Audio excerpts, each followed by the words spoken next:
Welcome to the Banker Lamp. Please enjoy the video. You start by confirming hitch and coupler compatibility because mismatches cause unsafe towing. Drive slowly to line up center. Once positioned, lower the trailer jack until the coupler almost seats over the ball. Lock the coupler latch and visually verify 1/2 seating clearance, then snap the safety pin.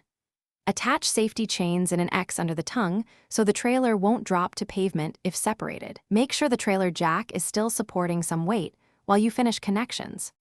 Once the coupler is latched, tighten any coupler hardware to the specified torque so the connection won't loosen under load. Next, plug the trailer's electrical connector into the vehicle socket and make the ground connection solid, because poor ground causes intermittent lighting and ABS faults.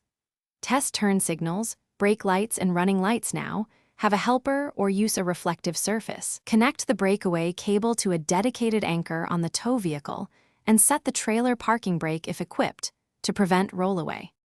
You finish by fully raising and stowing the tongue jack so it won't strike the ground while driving, and remove wheel chocks.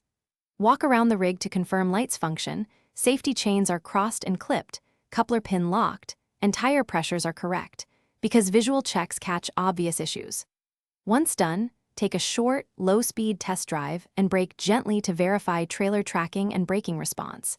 Make sure to recheck fasteners and lights after the first mile. Troubleshooting tip: if trailer lights fail, inspect the connector pins and ground first. Thanks for watching. If this was helpful, leave a like and consider subscribing. See you next time.